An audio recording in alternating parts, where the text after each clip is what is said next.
All right, here is Chapter 1. Written in natural American English, first-person diary confession style, with a strong 30-second hook, around 750 words. Hook. 3 days ago, my son demanded I hand over every acre of my 1,450-acre farm and all 320 cattle. I said no. Tonight at the family dinner table, my daughter-in-law collapsed after eating the bowl of soup she had meant for me. Before we continue, please subscribe to the channel and let us know where you are listening in the comments. Chapter 1. I never thought I would sit down to write these words. I never thought my life would twist into something that felt more like a crime story than a memory of my own family. Yet here I am, a 65-year-old woman with a farm built by calloused hands, forced to face the truth that the child I raised is no longer the boy I remember. 3 days before the dinner, I sat across from my son Jacob at the oak table in my kitchen. The same table where I had served him pancakes when he was small, the same table where his father once mapped out crop rotations with a pencil and lined notebook. Jacob had papers spread in front of me, maps, contracts, numbers. His voice was steady, but there was something sharp under it. He said I should sign over the farm, all of it, the 1,450 acres and the 320 head of cattle. I listened, hands folded in my lap, my eyes on his face instead of the numbers. He had his father's jaw, but none of his patience. When I told him no, the air in the room thickened. His wife Vanessa stood in the doorway, smiling in that hollow way she did when she was forcing herself to appear pleasant. Jacob leaned closer and his eyes hardened. He said it was time for me to stop clinging to the past, that the farm was too much for me, that I should think of his future. My future, apparently, did not matter anymore. I told him the land was not only dirt and fences, it was my husband's sweat, my own sleepless nights, the stories buried in every row we planted. I told him it was not for sale, not to him, not to anyone. He pressed his lips together, gathered his papers, and walked out. Vanessa touched his arm as they left, her smile flashing quick, like the glint of a knife. That night, I sat by the window and looked across the pastures. The cattle moved slowly under the fading sun, tails flicking, hooves crunching the dry earth. I thought of how many years I had stood watch there, how many storms I had braced against. The thought that my own son wanted to strip it away from me sent a chill down my spine, deeper than any winter wind. The following days felt strange. Jacob and Vanessa showed up more often than usual. They brought groceries, little gifts, tried to fill the house with chatter. To anyone else, it might have looked like kindness. To me, it felt like the careful steps of predators drawing closer. I caught fragments of whispers when they thought I was out of earshot. Words about opportunity, about timing, about what had to be done soon. I kept my fears to myself. I wrote them down instead, in this notebook, line by line. Writing made it real, but it also gave me strength. I reminded myself that the woman who had raised a child alone after her husband died, the woman who had managed every harvest, every birth of a calf, every storm that rolled across these plains, was not someone who bent easily. Still, something inside me broke. The moment Jacob looked me in the eye across that table, and saw not his mother, but an obstacle. I replayed his expression over and over, the set of his jaw, the flatness in his voice. I used to know every flicker of emotion in that face. Now I saw only calculation. On the third day, he invited me to what he called a family gathering. He said it with a smile that was too tight, his hand resting too firmly on my shoulder. Vanessa promised to cook, said it would be a special evening, that we could talk things over again. I nodded, but inside I felt the first stir of dread. Something about the way they moved in tandem, finishing each other's sentences, pretending to care. I knew a storm was coming. As I walked back into the farmhouse that evening, I paused at the door and breathed in the familiar scent of wood smoke and hay. I told myself to stay alert, to listen not only with my ears but with my instincts. The same instincts that had carried me through years of hardship would have to carry me through whatever was about to unfold. I did not yet know that the soup waiting for me that night carried more than herbs. I did not yet know that I would leave the table alive only because of a single decision, quick as a heartbeat. But I felt it. Deep in my bones, I felt it. The morning after Jacob's visit, I walked the fence line as I always did. The air was cool, the ground damp from a light rain that had fallen overnight. The cattle moved slow and steady, their heads down in the grass. I felt calmer out there, away from the house, away from the echo of his voice. Out there, it was just me and the land, the same land I had tended for more than 40 years. I could still hear my husband's laugh in my memory when we first bought this place. He had said the soil was strong enough to carry us through anything, and it had. We built barns, dug wells, raised cattle and crops. We fought through lean years and we celebrated the good ones. After he passed, the farm became my anchor.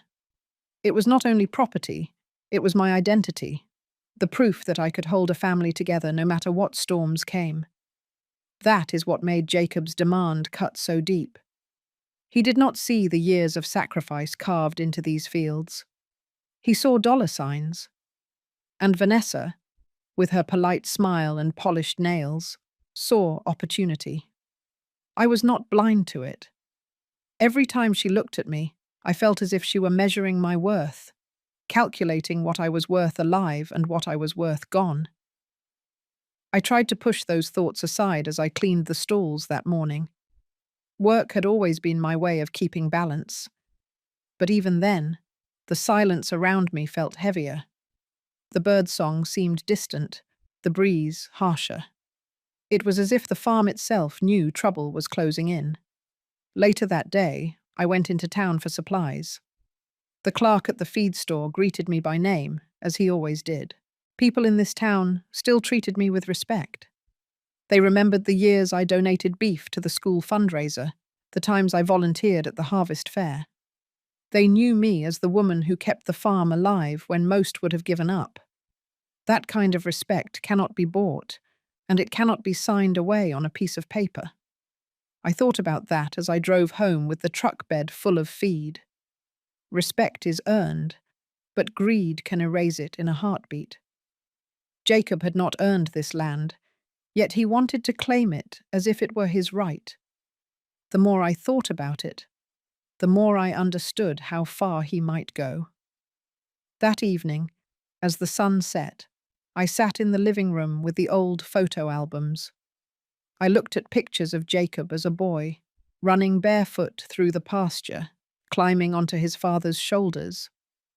I traced the edges of those photos with my fingers, trying to reconcile that child with the man who now stood against me. Somewhere along the line, something changed. I wondered if I had missed the signs. The sound of a car engine broke my thoughts. Headlights swept across the front yard. It was Jacob and Vanessa again. They came in carrying a casserole dish, their voices bright, almost too cheerful. "Mum, we thought we would drop this off for you," Vanessa said, setting it on the counter. "You should not be cooking so much on your own." I thanked her, though my stomach turned at the gesture. She moved around the kitchen with ease, like she already owned the place. Jacob leaned against the doorway, watching me with an unreadable expression. "We need to talk again soon," he said, his tone light but firm.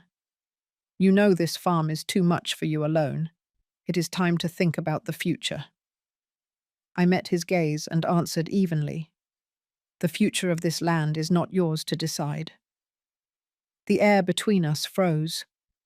Vanessa cleared her throat and tried to soften the moment. She poured herself a glass of water, then sipped it slowly, her eyes darting between us. After they left, the house felt emptier than ever. I could not bring myself to touch the casserole. I wrapped it in foil and set it outside for the stray dogs that wandered near the barn. I told myself it was just caution, but deep down I knew I did not trust anything they brought into my kitchen. That night, I wrote in my notebook again. I wrote about the look in Jacob's eyes, the chill in Vanessa's smile. I wrote that I felt surrounded in my own home. I ended the entry with a promise to myself. I would protect this land, no matter what. As I laid down to sleep, the crickets sang outside the window. I stared at the ceiling and whispered into the dark. This is my land. My fight is only beginning. 2 days after they left the casserole, Jacob called and invited me to what he called a family dinner. His voice on the phone was steady, but there was something off, like a note out of tune in a familiar song. He said Vanessa wanted to cook something special, that it was time for us to sit together and put all the tension behind us. I agreed, but not out of trust. I agreed because I wanted to see what they were planning. That evening, the sky was painted in soft orange and purple as I drove the truck down the long dirt road to Jacob's house. Their place stood on the edge of the property line, a newer home with bright siding and wide windows that always seemed too polished for the dust of farm country. As I parked, I noticed their porch lights already glowing, a little too bright for such an early hour. When Vanessa opened the door, her smile was wide, rehearsed. The smell of garlic and herbs floated out, but behind it there was something else, a faint bitterness in the air that did not belong. Jacob came from the kitchen, wiping his hands on a towel, acting the part of a welcoming host. "Mom, I am glad you came," he said, reaching for my coat. "Tonight will be good for all of us." I handed him the coat, but kept my eyes steady on his. "We will see." The dining table was set neatly with candles and fresh flowers. Vanessa moved quickly between the stove and the table, her movements sharp but graceful, as if she were playing a part on a stage. She placed a large pot in the center and began to ladle soup into bowls. "Special recipe," she said. "I wanted tonight to feel warm, like old times." I sat down slowly, watching her every move. The soup was thick, flecked with green leaves, steaming in the candlelight. For a moment I hesitated, listening to the silence in the room.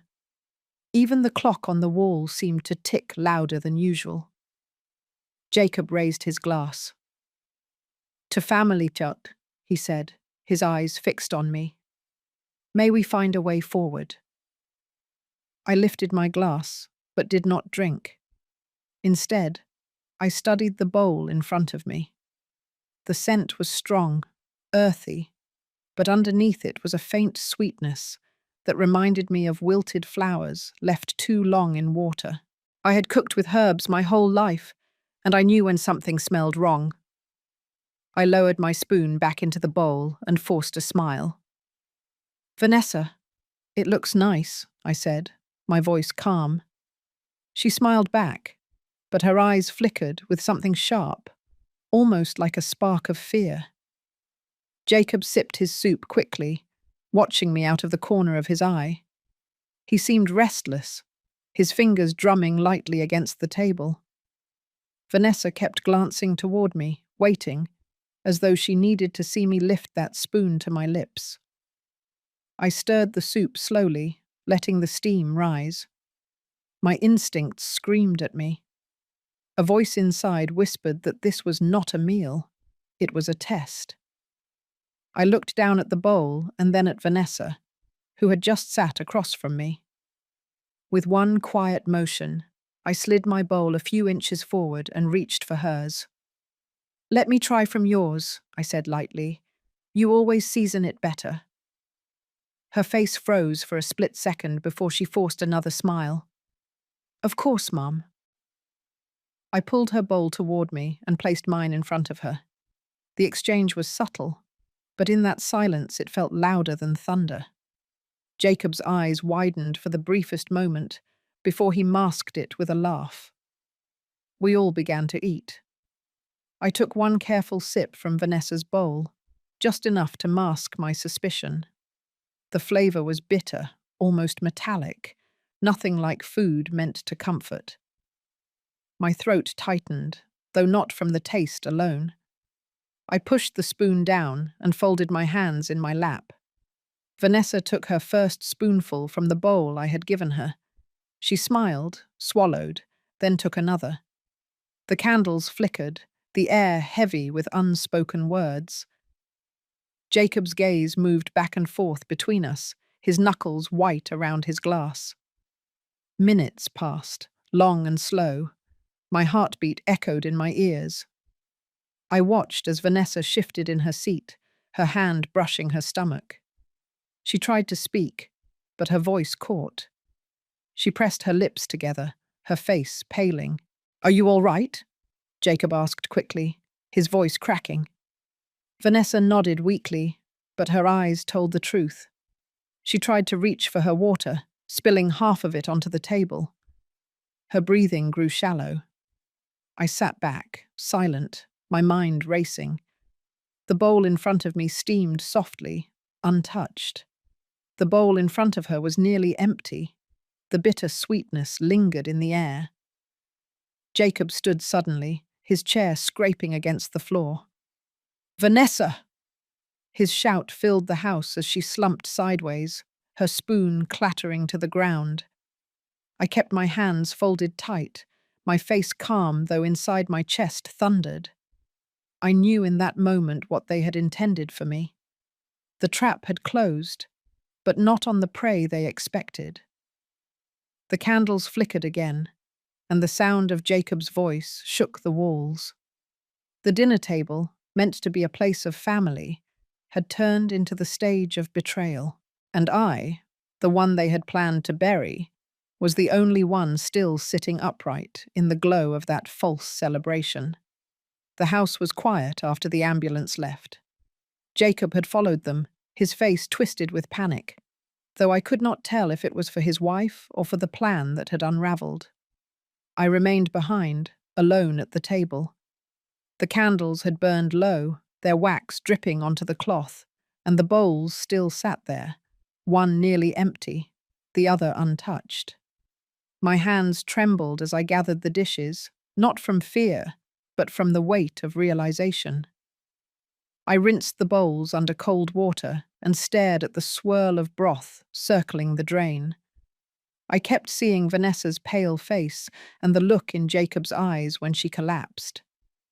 It was not sorrow, not the grief of a husband. It was terror. He had not expected it to play out this way. The plan had turned on him, and in that twist, the truth had shown itself. That night, I did not sleep. Every creak of the floorboards made me tense. The old farmhouse, once my place of comfort, now felt like a stage where unseen actors moved in the dark. I thought about the whispers I had overheard, about the urgency in Jacob's words when he pushed me to sign the papers. I knew there was more beneath the surface, something driving him to desperation. The next morning I rose early and went out to the barn. The cattle stirred at the sound of the door, their breath steaming in the cool air. As I pitched hay into the troughs, I felt the rhythm of work calm me. But even there, surrounded by the life I had raised and tended, my mind would not quiet. I thought about what Jacob and Vanessa had risked. No one makes a choice that reckless without a reason pressing hard at their back. Later that day, Sheriff Hayes drove up the gravel drive. His truck crunched to a stop, and he climbed out, tipping his hat. He had heard about the ambulance call and came to check on me. We sat on the porch, the wooden boards warm beneath the sun, and I told him the truth of what I had seen. He listened without interruption, his eyes narrowing at the mention of the soup, the strange smell, the switch of bowls. When I finished, he leaned back and folded his arms. Martha, if what you're saying is right, this wasn't an accident, he said. This was planned. Folks don't just happen to serve up poison at supper. I nodded, my throat tight. I could smell it. I could feel it in my bones. They wanted me gone. He tapped his boot against the porch rail, thinking, I can't move on this without proof, not the kind that'll hold. But I can start asking questions. I can see who Jacob's been talking to, what kind of trouble he's in. I thanked him, though my heart sank. Proof. The word echoed in my head. It meant this was not over. It meant Jacob might try again. That evening, as the sun slid low, I walked the fields with a notebook in hand. I wrote down every detail I could remember. The smell of the soup, the flicker of fear in Vanessa's eyes, the way Jacob's hand shook when he raised his glass. I needed it recorded, not just for me, but for whoever might one day need to see the truth laid bare. When I returned to the house, I found the casserole dish Vanessa had brought days earlier still sitting outside by the barn. The foil had been torn back by dogs, and the food was scattered in the dirt. I stared at it for a long time. Had it been laced with the same bitterness? Had I been too cautious or not cautious enough? I would never know, but the thought made me shiver. That night, I sat at the kitchen table and thought about Jacob as a child. I remembered the way he used to run to me with scraped knees, the way he begged for bedtime stories. I remembered the boy who had once told me he wanted to be a farmer like his father. That boy was gone. In his place stood a man who saw me as a barrier, a man willing to let his own wife fall to prove a point. The following day, Pastor Emily came by. Word had travelled through town that something strange had happened, and she wanted to see me. She brought a pie, her eyes soft with concern. We sat in the living room, and she prayed quietly before speaking. Martha, I know this land means everything to you, she said gently. But you cannot carry this alone. If Jacob is walking a dark path, it will only grow heavier if you keep silent. Her words cut deep. I had always kept family matters within these walls, never letting others see the cracks. But now those cracks had become chasms. Emily, I said, my voice low, he is my son. But I think he is willing to see me in the ground for the sake of money. Her eyes filled with sorrow. Then you must be strong enough to protect yourself, and strong enough to let others stand with you. When she left, I walked through the farmhouse room by room. The photos on the walls showed decades of life, birthdays, weddings, seasons of harvest. I touched each frame, as if to remind myself of what was real. But behind each smile in those photos, I now saw shadows. That night the wind rattled the windows, and I wrote again in my notebook. They will not stop. They have already shown me what they are capable of. I must be ready. The thought settled in my chest like a stone. Jacob was not done, and neither was I. The night of the family dinner stayed burned in my memory, but the days that followed pressed even heavier on my shoulders. Vanessa remained in the hospital, and Jacob came back to the farm more often than before. His visits were short, his words clipped, but the pressure in his presence grew stronger. It was as if he believed that with his wife out of the way, he had to move faster to finish what they had started. 3 nights after the dinner, he showed up unannounced. I was sitting at the kitchen table with my notebook open, writing down details before they faded, when his truck lights cut across the yard. He walked in without knocking, carrying a folder under his arm. His boots tracked dirt across the floor, but he did not seem to care. "Mum, we need to talk," he said, setting the folder down in front of me. "I cannot wait any more." I looked at the folder but did not open it. I told you before, Jacob. The answer is no. His jaw tightened. Open it. Just look at what I have drawn up. I pushed the folder back across the table. There is nothing you can show me that will change my mind. He leaned closer, his eyes sharp. You think you can keep this place forever? You are not strong enough. You will end up buried out there in those fields, and then what? The land will still come to me, but it will take longer and cost more. Why fight it? I kept my voice steady, though my stomach knotted. Because this farm is not just land and cattle. It is what your father and I built with our lives. It is what kept food on your plate and clothes on your back. I will not hand it over like it is nothing. His lips curled into something between a smile and a sneer. So you would rather see me ruined? You would rather watch me drown in debt while you sit on all this land? I stared at him, the boy I once held in my arms, now standing before me as a stranger. I would rather see you learn that a man does not take what is not his. His face flushed with anger. He shoved the folder toward me again, the papers spilling out across the table. I glanced down and saw maps of the property, projected figures, even signatures that looked eerily like mine. My stomach dropped. You forged these, I said quietly. He did not answer. Instead, he ran a hand through his hair and paced the room. Vanessa was supposed to handle this differently, he muttered. She promised it would be smooth. Now she is lying in a hospital bed, and you are still standing here in my way. I rose slowly from my chair, my hands steady even though my heart pounded. You are talking like a man who has already chosen his path. But hear me, Jacob. If you keep down this road, there will be no coming back. He stopped and looked at me, his eyes cold. Maybe there is no coming back. Maybe you already forced that choice. He stormed out, leaving the papers scattered on the floor. I gathered them into a pile and locked them away in the old desk drawer. My hands shook as I turned the key. That night, the walls of the farmhouse felt closer than ever. The shadows stretched long, and every gust of wind rattling the windows made me jump. I tried to sleep, but the image of Jacob's face hovered in the dark. The way he had spoken about Vanessa, the way he had admitted she had promised it would be smooth, made my chest ache with dread. He had said too much without realizing it. The next day, Sheriff Hayes returned. He had questions, and I had answers.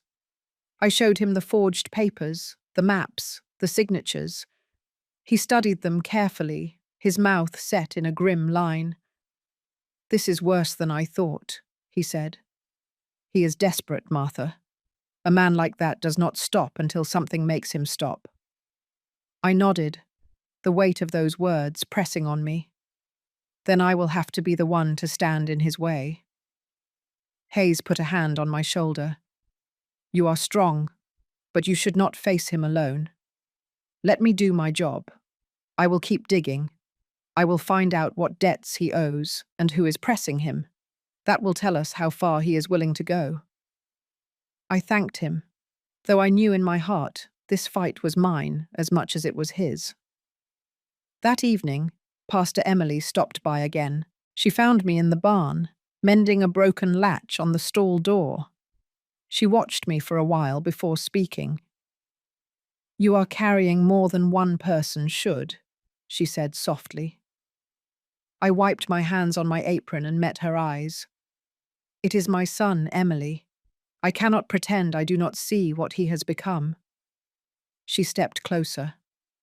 Sometimes love means facing the hardest truth. Sometimes love means saying no, even when it breaks your heart. Her words lingered with me long after she left. I thought about Jacob's anger, his threats, the forged documents. I thought about the soup, the smell of bitter herbs, the moment Vanessa's body slumped in her chair. As I closed up the barn for the night, I knew the battle was not over. Jacob would come again. He would not let go. And I, no matter how much it tore at me, would have to be ready to meet him head on. The stars shone cold above the fields, and I whispered into the night, "If this is the fight I have been given, then I will see it through." The morning after Jacob stormed out, I walked the pasture before the sun had cleared the ridge. The cattle moved slowly through the mist, their dark shapes brushing against the tall grass. The land was steady, but inside I felt the weight of a storm gathering. My son had crossed a line, and I knew he was not finished. I returned to the house and found the kitchen table still holding his folder from the night before. I had locked most of the papers away, but the memory of his voice lingered. His anger, his threat, his admission that Vanessa was supposed to make things smooth. Those words clung to me like burrs, impossible to shake. Around noon, I heard the crunch of tires on the gravel drive. Jacob's truck pulled up, dust swirling behind it. He stepped out with his shirt untucked, eyes shadowed, hair uncombed. He looked less like a man in control and more like one unraveling. He came inside without knocking, his boots heavy on the floor. "Mum, we are running out of time," he said, his voice raw. "I need you to understand that." I set my coffee cup down and faced him. "The only thing I understand is that you are making choices that cannot be undone." He slammed his hand against the counter, the sound sharp in the quiet room. "You think this is about choice? I do not have a choice. The people I owe are not patient. They are not kind. They want their money, and they do not care who gets crushed in the process." I felt my chest tighten, but I kept my voice calm. "So you would crush your own mother to save yourself?" His eyes flickered, and for a moment I thought I saw the boy he once was, the one who had cried when he scraped his knees. But then it vanished, replaced by the hard, cold stare of a man cornered. "If you would just sign the papers, it would all be over," he said. "I could pay them off, start fresh. We could all walk away from this." I shook my head. "No piece of paper will change the fact that you tried to poison me. No fresh start will come from betrayal." His shoulders stiffened. He looked around the kitchen, his jaw clenching. "You left me no choice," he muttered. "Vanessa told me you would be stubborn. She said you would fight to the end." I stood my ground. She was right. For a long moment we stared at each other, the air heavy with everything unsaid. Then he turned abruptly and stormed out, the door slamming behind him. I stood in the silence, my hands gripping the edge of the counter until my knuckles ached. That night I could not sleep. Every shadow in the hallway seemed to move. Every sound of wind through the trees sounded like footsteps. I locked the doors, pulled the curtains tight, and still I felt exposed. I wrote in my notebook by lamplight, my words sharp and fast. I wrote that I no longer knew if I was living with fear or with resolve. The next day, Pastor Emily stopped by again. She found me on the porch, staring out across the fields. She sat beside me, her hands folded in her lap. "You look tired," she said gently. "I am tired," I admitted. "But I am not broken." She nodded. "I spoke with Sheriff Hayes. He is digging into Jacob's debts. It is bad, Martha. Worse than most folks realize. He owes money to men who do not forgive." I looked at the horizon, the sky pale and cloudless. "Then he has dragged us all into a pit I never chose." Emily touched my hand. "You cannot carry his sin as your own. He made his path. You must make yours." Her words gave me strength, but the fear still lingered. I knew Jacob's desperation would only grow. He had already shown me what he was capable of. The poison in the soup, the forged papers, the fury in his eyes.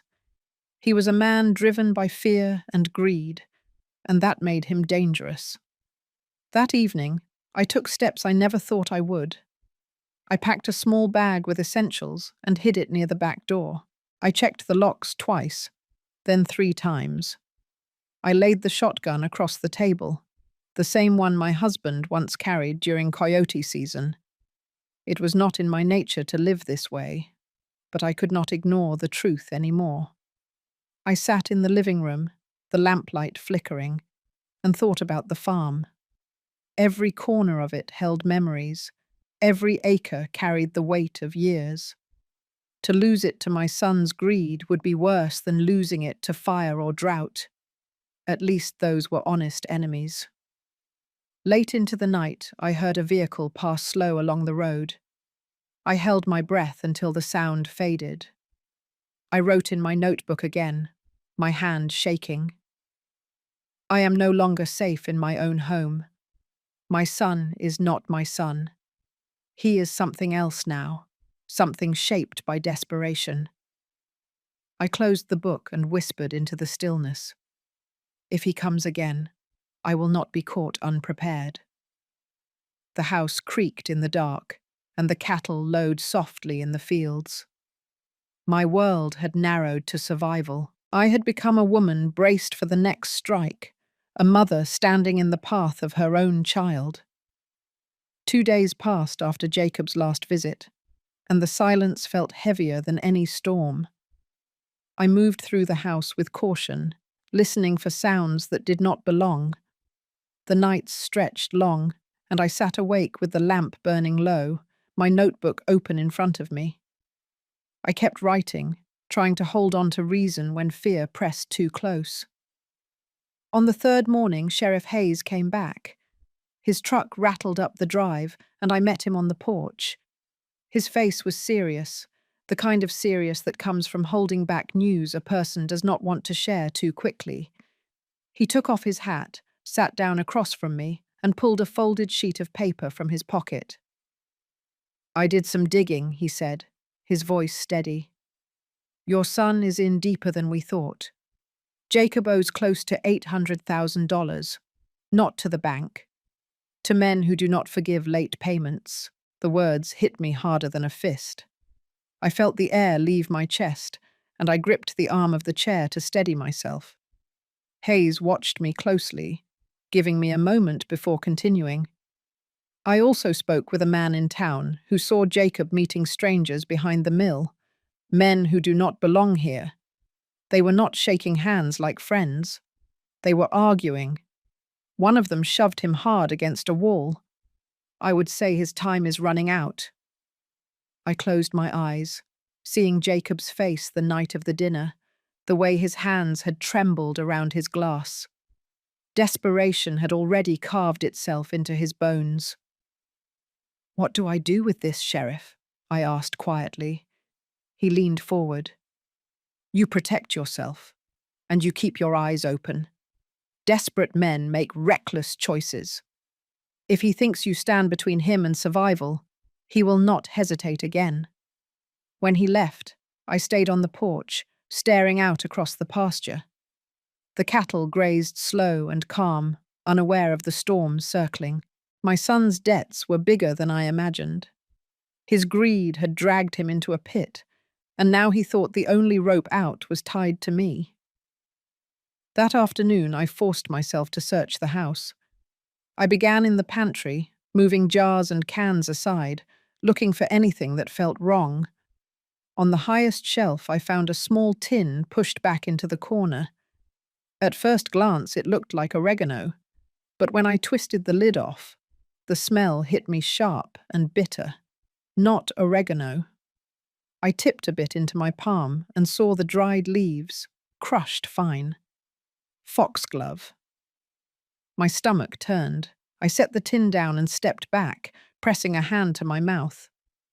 I had tended gardens for decades. I knew foxglove for what it was, beautiful to look at, deadly to swallow.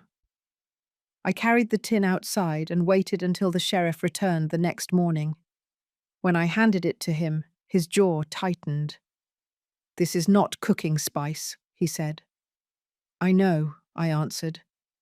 They left it here, right under my roof. He placed the tin carefully in a bag and sealed it. This is proof. Maybe not enough for a courtroom yet, but enough to show intent. I nodded, though my body felt heavy. The house did not feel like home anymore. It felt like a place of shadows, a place where poison could be hidden behind the flour and sugar. Later that day, Pastor Emily came by. I showed her the empty space on the shelf where the tin had been. She pressed her lips together, her eyes filled with sorrow. Sometimes evil hides in plain sight, she said, and sometimes it takes the shape of those we love most. I turned away, my throat burning. I keep thinking about the boy he used to be, the one who brought me flowers from the pasture and left them in a jar on this very counter. How did that boy turn into a man who hides poison in my pantry? Emily placed a hand on my shoulder. The boy you loved is still a part of you, but the man he has become is his own doing. You cannot carry both. That night, I walked through the rooms again, touching each photograph on the walls. Jacob at his 5th birthday, grinning with cake smeared on his face. Jacob at 16, holding a calf with pride. Jacob at his wedding, standing tall beside Vanessa. The images blurred as my eyes filled with tears. I whispered to the silence, I do not know you anymore. Before bed, I checked the locks again, then wrote in my notebook. I wrote about the tin of foxglove, about Hayes's warning, about Emily's words. I wrote that I could feel the walls of this fight closing in. Jacob was not only my son now, he was a man in debt to dangerous people, a man who had already chosen betrayal once. As I closed the book, the night pressed heavy around me. The cattle lowed in the distance, their sound carrying through the open window. I sat in the stillness and felt the truth settle deep. The danger was no longer a shadow waiting on the edges. It was inside the house, inside the pantry, inside my own bloodline. The morning after the tin of foxglove was taken from my pantry, I knew hiding behind locked doors would not be enough. Fear had pressed on me for weeks, but fear alone would not keep me alive or protect the land. I needed to fight back, not just for myself, but for the farm, for the community that depended on it. I drove into town early, the roads quiet under the pale light. I stopped at the feed store and spoke with neighbors, letting the words slip from my mouth with care. I told them Jacob was trying to sell off the land, that he had meetings with outsiders who wanted to buy it up cheap. Their eyes widened, their voices lowered, but the news spread fast. In a town like ours, whispers traveled quicker than the river in spring. By noon, half the folks at the diner were already talking.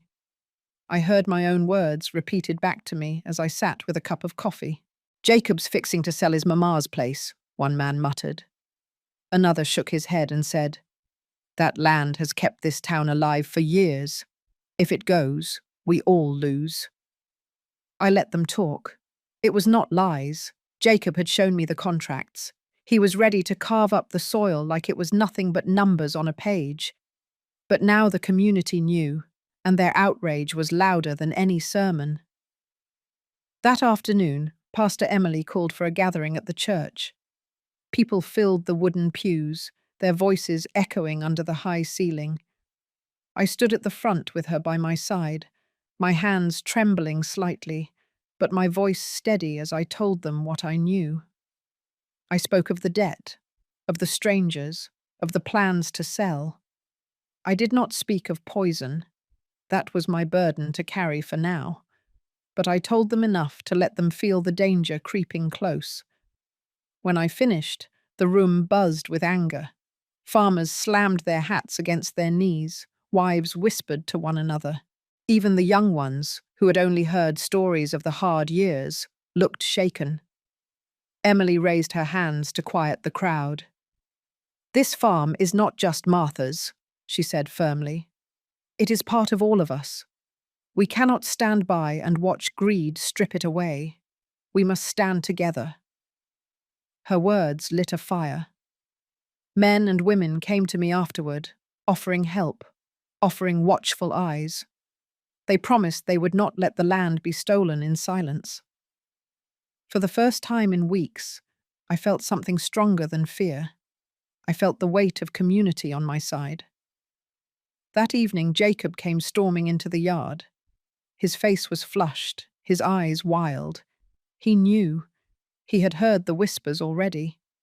"You had no right," he shouted as he marched up the porch steps. "You told them lies about me." I stood tall, my voice calm. I told them the truth. The land does not just belong to you. It belongs to the history of this town. They deserve to know what you plan to do with it. He stepped closer, his breath hot with anger. "You turned them against me. Do you think that will stop me? Do you think their opinions mean anything compared to the men I owe?" "They mean more than you realize," I answered. "You will not find buyers here now, not with the whole town watching."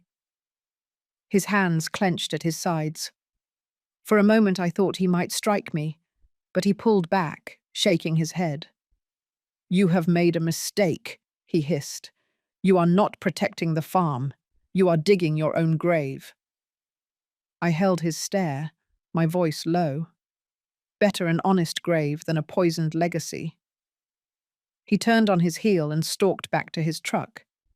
Gravel flew as he sped away, the roar of the engine echoing across the fields. I stood on the porch, the evening light casting long shadows, and I felt my legs tremble under me. But I did not crumble.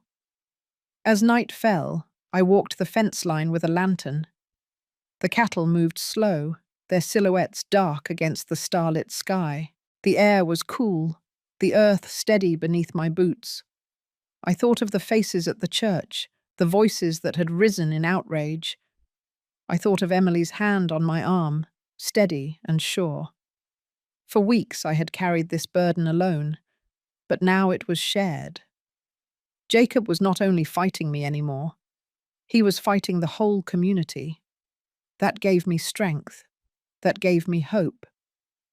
Still, as I returned to the house and bolted the door, I could not ignore the chill in my chest. Jacob was cornered now, and a cornered man is dangerous. The foxglove in my pantry had been proof of that. If he failed once, he might try again. I sat at the kitchen table with the lantern flickering, my notebook open. I wrote that I had taken the first step toward fighting back. I wrote that the town was with me, but I also wrote that the danger was far from over. My hand shook slightly as I closed the book. Outside, the night was too quiet, the kind of quiet that presses close against the windows. I whispered into the stillness. I am not alone anymore, but I know he is still out there, waiting. 2 days after the meeting at the church, Sheriff Hayes came back with a look on his face that told me he had something new. His truck crunched over the gravel, and he stepped onto the porch with a small envelope in his hand. He sat down across from me and placed it carefully on the table between us. "I went through Jacob's place," he said. "Vanessa is still in the hospital, and he has been staying away most nights. I had a reason to look. What I found is inside that envelope." My fingers shook slightly as I slid the flap open. Inside was a folded sheet of paper, lined and worn at the edges. I opened it slowly, and the sight made my stomach twist. It was a list, written in Jacob's handwriting. The words were neat, deliberate, as if he had taken his time. Foxglove leaves. Soup. Family dinner. Call doctor after 40 minutes. There were other notes beneath, scratched in the margins, amounts of money, rough calculations. But the first 3 lines burned into my mind. I set the paper down on the table, my breath caught in my throat. Hayes leaned forward, his voice low. "That is not an accident. That is a plan." I nodded slowly. He wrote it out like a shopping list, like it was nothing more than a chore to cross off. The porch was silent, except for the creak of the boards under our chairs. I could not tear my eyes from the words. The letters seemed to move on the page, each one cutting deeper. My son had not acted out of sudden anger or reckless impulse. He had thought it through, planned it, written it down. Hayes spoke again. With this, there is no doubt. He meant for you to be the one carried out of that dinner, not Vanessa. I felt a coldness spread through me. The hurt was heavier than the fear. I thought about the times I had packed lunches for him, the notes I had slipped into his school bag. Now I sat staring at a note he had written about my death. That night, I laid the paper on the kitchen table and sat with it for hours. I ran my hand over the lines, as if touching them might make them vanish. But they did not vanish. They stayed sharp, etched in ink and in my heart. I wrote in my notebook, my words spilling faster than my hand could keep up. I wrote about betrayal, about the sharp edge of realizing my son wanted me gone. I wrote that there is a difference between fear of death and the sorrow of knowing death was meant to come from your own child. Later, Pastor Emily came by with supper. She saw the paper on the table and picked it up, her face pale as she read. She pressed it against her chest and closed her eyes for a moment before speaking. "Martha, this is evil laid bare," she said. "You cannot carry this alone anymore." "I know," I whispered, "but it is heavier because it came from him. I would have carried any burden for Jacob. I never thought he would place one like this on me." She sat beside me, her hand over mine. "You must keep standing. The truth is your strength now." The next morning I went out to the barn. The cattle moved restlessly, as if they too sensed the unease in me. I walked the rows slowly, the list still in my pocket. I felt it like a weight pressing against my side. Every step reminded me of what had been written, of what had nearly happened at that table. By midday, the town already knew. Hayes had not shared the details, but word of a written plan spread like fire. People stopped me on the street, their voices full of sympathy, but also anger. "We will not let him get away with this," one farmer told me, his hands clenched. Another woman said, "He is not only trying to destroy you, he is trying to destroy all of us." Their outrage gave me strength, but it also deepened the sorrow. I had hoped to keep some part of this private, to hold the shame close and shield him from the eyes of the town. But now it was out, and the name Jacob was spoken in hushed, angry tones. That evening, I sat on the porch again. The list was still folded in my pocket. The sky was streaked with red and gold, the fields glowing in the fading light. I thought about how simple words on paper could carry so much power. 3 lines, short and sharp, and yet they changed everything. I whispered into the air, "You wrote this with your own hand, Jacob. You carved the truth with ink, and now the whole world will see it." The wind carried across the fields, rustling the grass. The sound was soft, almost like a voice. I closed my eyes and let the night settle around me. The fight was not finished, but now I had proof, and proof could not be erased. Inside, I placed the list into my notebook, pressed between the pages. It would stay there, locked in words, a mirror to his choices and a shield for mine.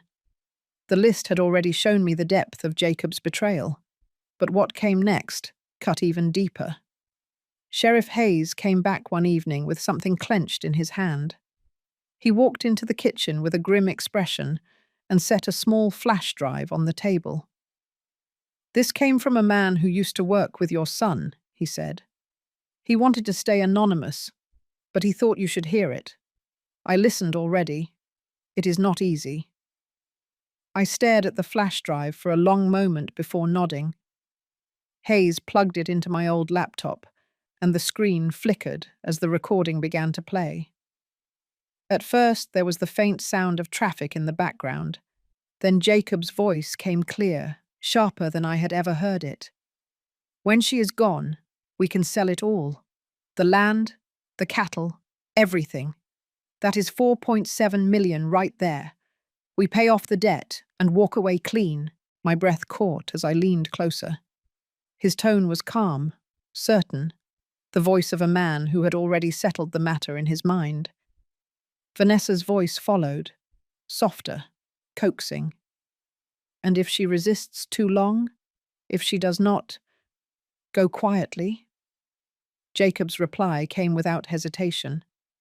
Then we do what we have to do. She will not fight forever. One way or another, the farm will be ours.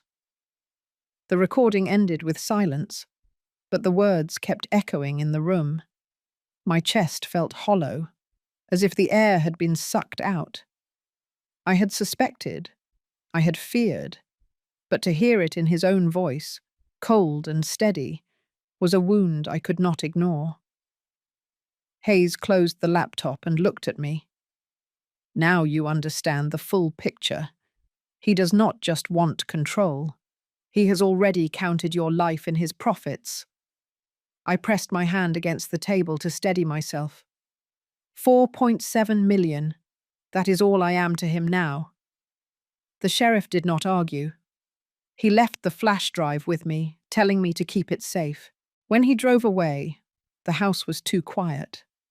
I sat with the recording replaying in my head, each word slicing into me. My son had spoken of my death as if it were part of a business deal, a line item in a ledger. That night I could not write in my notebook. My hands refused to hold the pen steady. Instead, I walked the house from room to room, touching the walls, the furniture, the photographs. I told myself this home had value beyond numbers, that my life had meaning beyond a calculation. But Jacob's voice kept drowning those thoughts, steady and merciless. The next morning, Pastor Emily arrived. She found me sitting at the kitchen table, the laptop still open, the recording paused at the beginning. I played it for her without a word. She listened, her eyes closing as the voices played. When it ended, she stayed silent for a long moment. Finally, she spoke, her voice steady but heavy. There are some things a mother should never have to hear. But now you cannot pretend anymore. The truth is in his own words. I looked at her, my eyes burning. I carried him in my arms. I carried him through every hardship. And now he carries my death in his pocket like a solution to a debt. She reached across the table and took my hand. Evil wears many faces, but you, Martha, must not let his face take away your strength. You still have the truth, and you still have this community behind you. Her words helped, but the ache in my chest remained.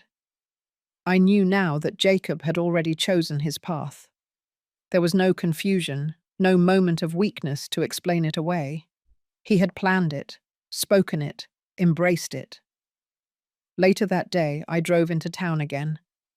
I needed to feel the eyes of my neighbors, to hear their voices. At the diner, the talk was already swirling. Someone had leaked parts of the recording. People spoke of it in low tones, shaking their heads, some with anger, some with disbelief. One farmer leaned over to me and said, "We all stand with you, Martha. No son who talks like that deserves to hold the keys to this land." I thanked him, though my throat was too tight to say much more. The weight of their support steadied me, but the shame of Jacob's voice spreading through town pressed hard on my shoulders. When I returned home, the sun was setting. The fields glowed gold in the fading light, the cattle moving slowly across the pasture. I stood at the fence and breathed deep, letting the cool air fill my lungs. I whispered into the wind, "You may count me in your numbers, Jacob, but I am still standing." and I will not fall the way you planned." Inside, I finally opened my notebook again. I wrote about the recording, about the sound of his voice. I wrote that betrayal is sharpest, not when it surprises, but when it confirms what you already feared. I wrote that no mother should ever hear her child speak her death as if it were a bargain to be struck. When I finished, I closed the notebook and set it beside the flash drive. Together they told the truth, clear and undeniable. The night settled quiet around me, but inside I felt the fire grow. He had counted me out already, but he was wrong. The fight was not over. It was only beginning. The night before the town meeting, I barely slept. The flash drive with Jacob's voice sat locked in my desk drawer, the list of foxglove notes pressed between the pages of my notebook. Proof had become my only shield. Proof, and the strength of the community that now stood with me. By morning, the church bell rang out across the valley, calling everyone to gather. The pews filled quickly, neighbours sitting shoulder to shoulder, faces stern and watchful. The air carried a charge, as if the whole town had come not only for worship, but for judgment. Pastor Emily stood near the altar, her presence steady. Sheriff Hayes sat near the front, his hat on his lap, eyes fixed forward. I walked down the aisle slowly, my hands shaking but my steps firm. Every face turned toward me. I could feel their sympathy, but also their expectation. They wanted the truth, and I had it. Jacob arrived late. He pushed through the doors with his head high, his jaw set, trying to look like a man in control. But his eyes gave him away. They darted across the room, restless and sharp. When he saw me standing at the front, his lips curled in a hard line. Emily raised her hand for quiet. "We are here today because something sacred has been broken," she said. "This land, this family, this town, they are bound together. When greed tries to tear that apart, we must face it in the open." Her words stilled the crowd. Hayes stood next, his voice low but firm. "We have evidence that Jacob planned harm against his own mother. Evidence he spoke of selling the farm, the cattle, the land, all for money that would never last. You all deserve to hear it." He plugged the flash drive into a speaker. Jacob's voice filled the church, cold and clear. "When she is gone, we can sell it all. 4.7 million. Pay the debt. Start clean." The silence that followed was heavier than stone. People shifted in their seats, eyes narrowing, heads shaking.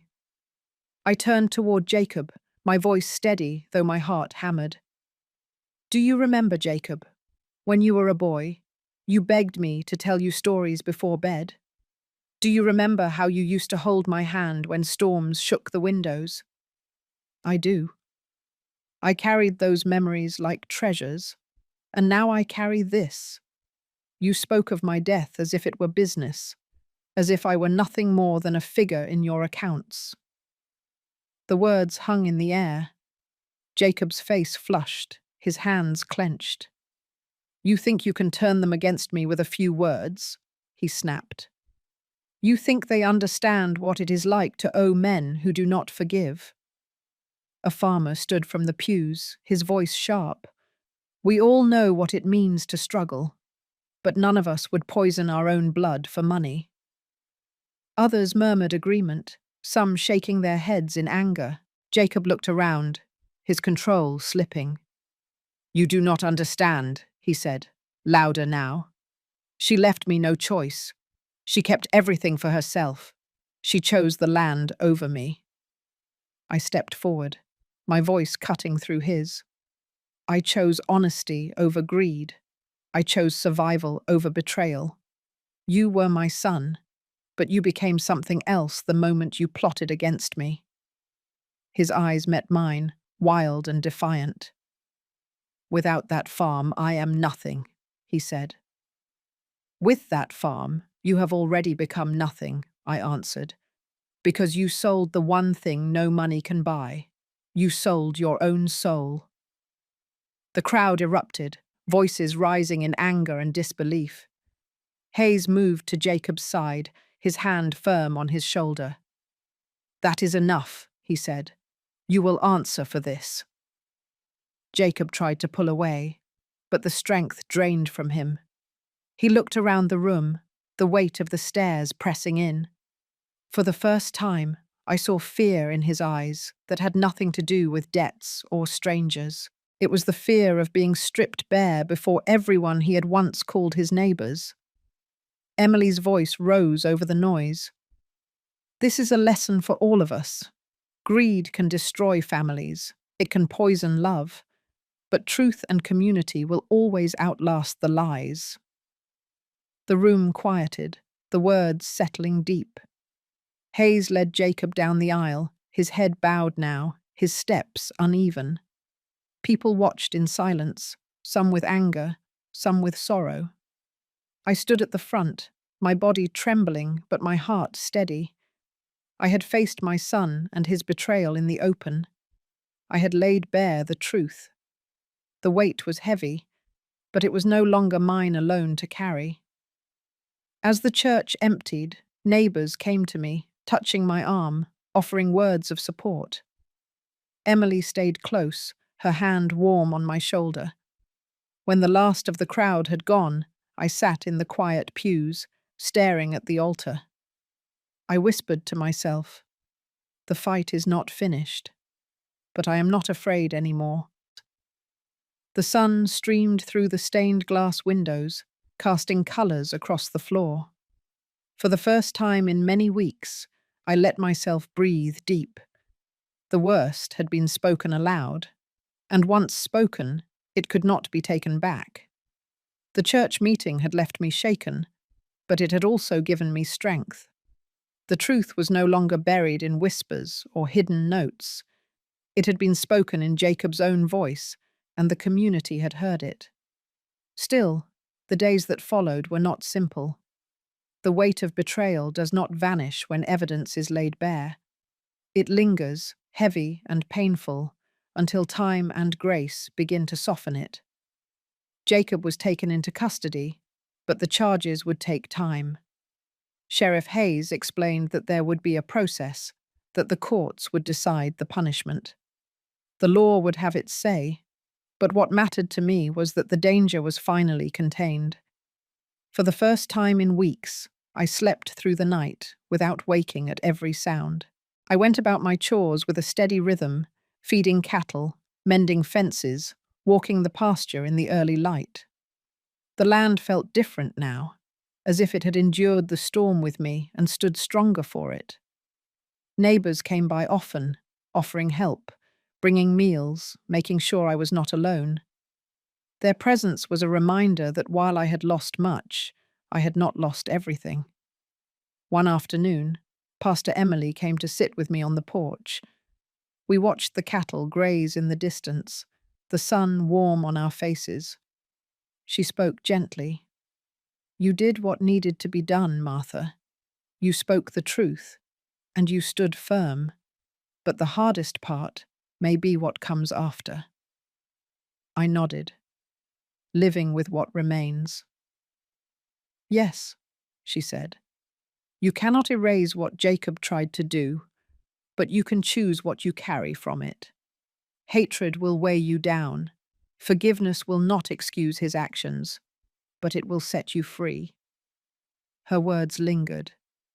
Forgiveness was not easy. My son had plotted against me, had nearly succeeded.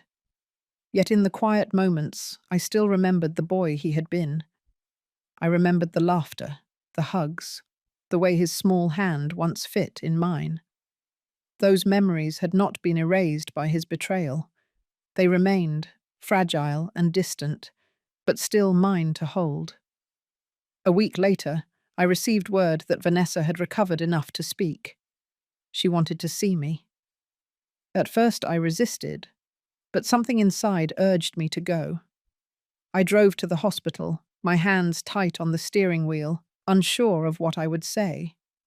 Vanessa looked pale, her eyes hollow, but she met my gaze with something I had not seen before. Not arrogance, not coldness, but shame. "I know what I did," she said quietly. "I followed Jacob's lead, but I chose it too. I will carry that for the rest of my life. I do not ask for forgiveness, but I needed to tell you I am sorry." Her words did not erase the pain, but they broke something open inside me. I saw her not as a rival or an enemy, but as a woman who had been dragged into darkness and had stumbled there willingly. She was guilty, but she was also broken. I spoke softly. "What you tried to do cannot be undone, but I hope you find a way to build something better than the ruins you helped create." She nodded, tears sliding down her cheeks. It was not reconciliation, but it was a beginning. When I left the hospital, the sky was wide and clear. The air smelled of rain on the horizon. I thought of Jacob, locked away, facing the weight of his choices. I thought of Vanessa, weak in a hospital bed, burdened by guilt. And I thought of myself, standing at the edge of the field, the wind in my hair, still alive, still holding on to the land that had carried me through. I knew I would never forget what had happened, but I also knew I would not let it define the rest of my life. Forgiveness would come in small steps, not as a gift to them, but as a release for me. Justice would come through the courts, but healing would come through time and through the love of those who had stood with me. That evening, I sat on the porch as the sun went down. The cattle grazed quietly, the earth steady beneath them. I opened my notebook and wrote the final entry of this chapter of my life. I survived not because I was stronger than betrayal, but because I refused to surrender to it. My son's choices have left scars, but they have also taught me the power of truth, of community, and of forgiveness. I cannot change what was done, but I can choose to keep living. I can choose to let hope guide me forward. As the last light faded, I closed the book and let the night settle around me. The storm had passed. The land endured. And so did I. Thank you for staying with me through this story. These words are not only about betrayal and pain, but about survival, justice, and the power of forgiveness.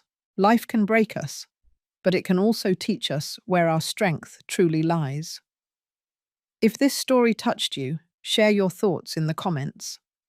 Tell us if you have faced struggles that tested your spirit, and how you found the courage to keep going. And if you believe in the strength of truth and hope, let your voice be heard.